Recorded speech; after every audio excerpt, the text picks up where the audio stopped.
This video will focus on using the equation editor on the Mac. Okay, so I've got a list of things we're going to talk about: fractions, exponents, square roots, linear equations, operation symbols, repeating decimals, and similar versus congruent. To start with fractions, you will go up to the top and click Insert and Equation.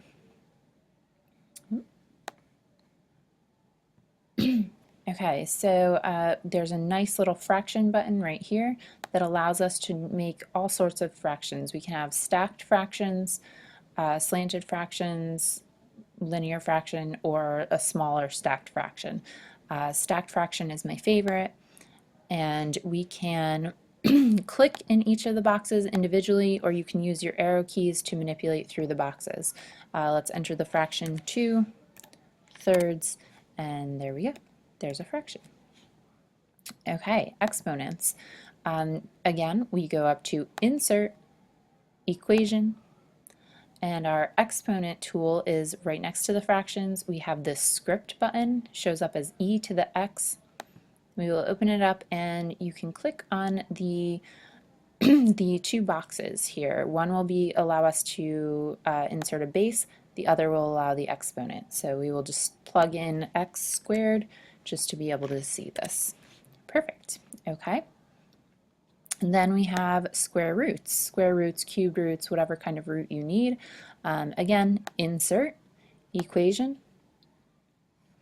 and you can see right up here the square root symbol, the cubed root symbol, and the fourth root are here.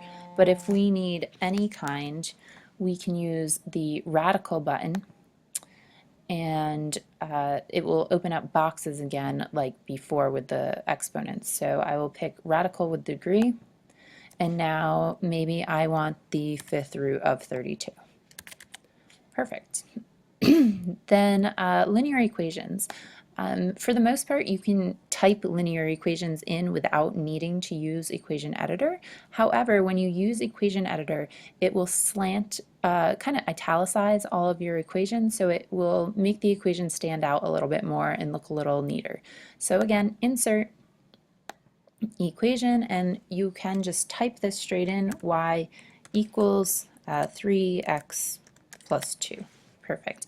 You may also need fractions in here, so we can delete the 3. Let's make it a fraction, and here we go. There's my boxes, and I will arrow through this, and let's say 1/2 x plus 2.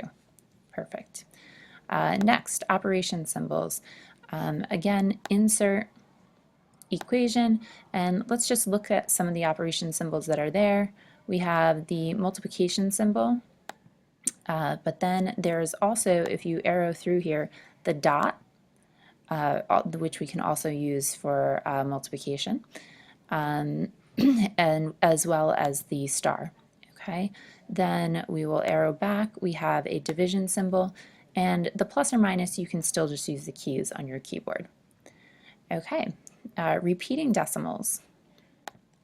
For repeating decimals, let's say we want to make the fraction 1/3 into a repeating decimal. Again, this stacked fraction just looks so much neater than the 1/3, but for now we want to focus on repeating decimals, so insert, equation, and we will say that this is equal to 0.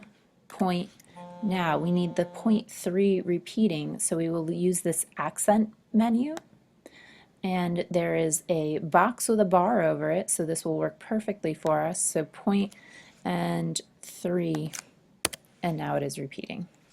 Okay, one more. We want to make sure we point out the similar and the congruent functions.